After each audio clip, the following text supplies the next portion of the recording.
Hey, it's Random Code here, and this is going to be a first video in a new series where I'm going to showcase and discuss my solutions to Advent of Code challenges. And if you don't know, Advent of Code is like a Christmas coding challenge where each day in the Christmas month, so from the 1st to the 24th, or 25th actually, I think, we're going to get a few small coding challenges to a day, and they can be solved on adventofcode.com.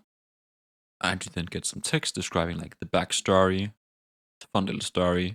I'm more interested in the projects or the program tasks, but still read it. It's kind of fun. We then get some kind of like task, some kind of problem. And then what's also very interesting is that we actually get already completed this task, so I don't know if I can still access it actually, but we get some puzzle input. So we get this quite large file of data, which can then be used in our code to then check our solution. We then pass our result, which is often some kind of number or string or something like that. We then pass it on the website, and it then checks if it matches the result for our given input.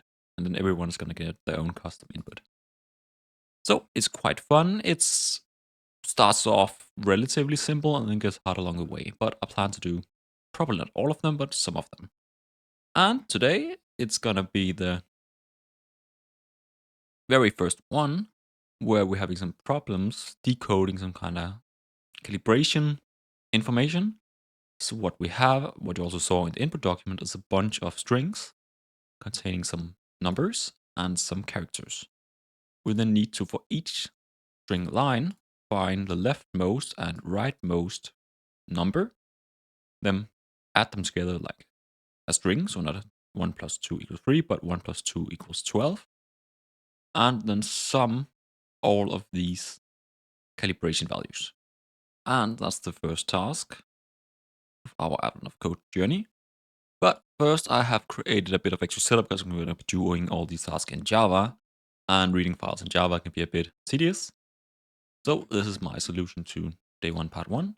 But firstly, I created some kind of util input reader, which then allows me to pass the input location of my input file inside the resources folder, and then my current class, allowing me to copy like the position of my input file to the position of my class.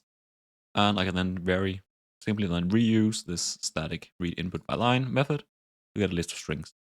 And this then might be extended on if we in some of the other tasks need to read input of integers or numbers or whatever. But in most cases, just a line of strings that can then be cast to whatever we need.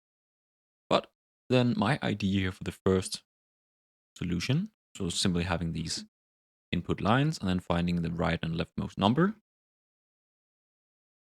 was then very simply to use a single for loop.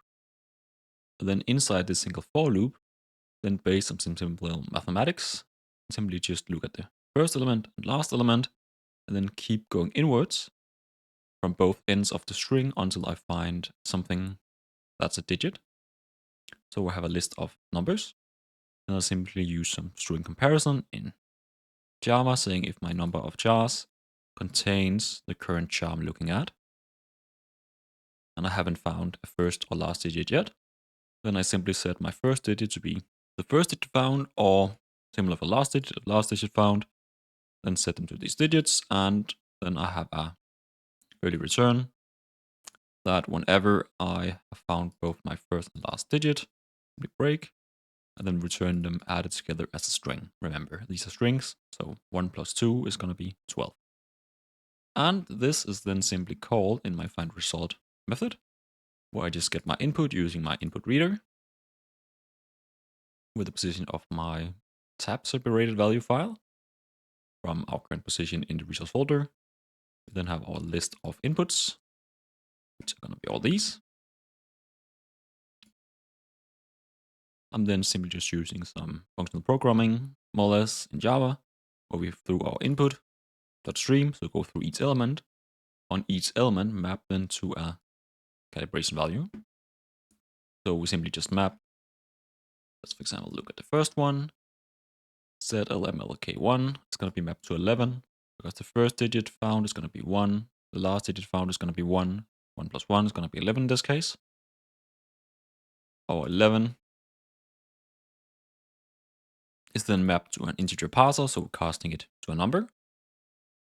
And then using a reduce, we then simply start by 0 and then sum, meaning adding each of the values from the line to this identity, and then keep doing it. So first going to be 0 plus 11, then our new identity is going to be 11, and then we're just going to keep going. So 0 plus 11, 0 plus, this case is going to be 71, and so on.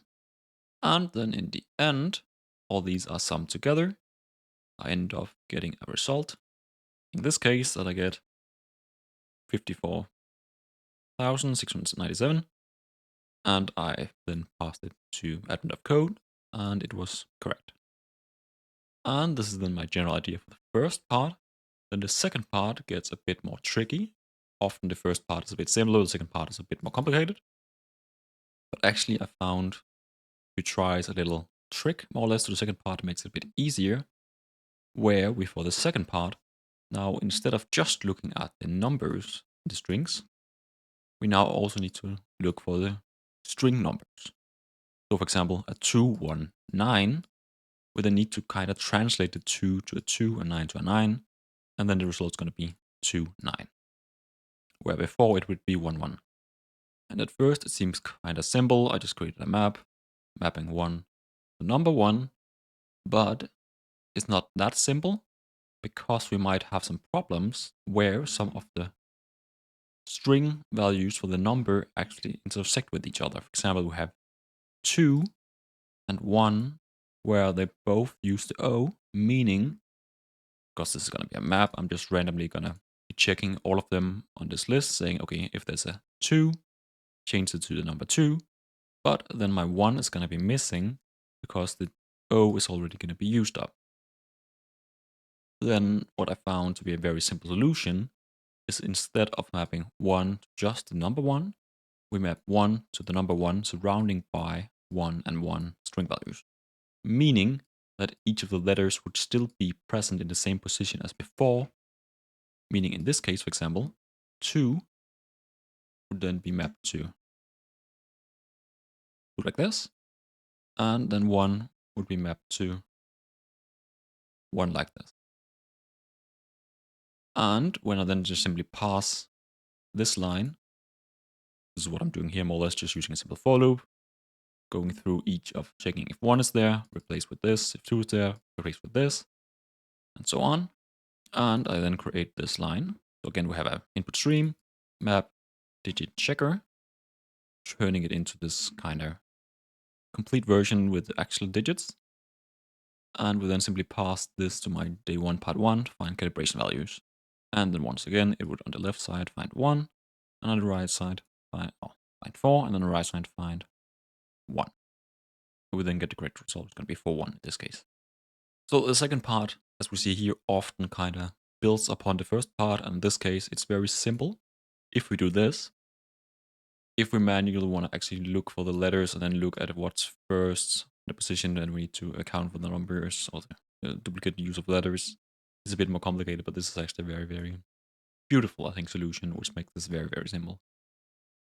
But I think that is very much what I just want to showcase in this first video. I hope you have been introduced to Admin Code in a somewhat interesting way. And I would definitely suggest anyone that find it interesting to actually go look at it yourself and probably try to solve some of these problems, as the first few days are going to be easier, I could imagine. So I definitely think it's a good way of training some simple but interesting and also kind of fun programming problems. But if you enjoyed this quick showcase, please leave a like and subscribe, and I wish you all a wonderful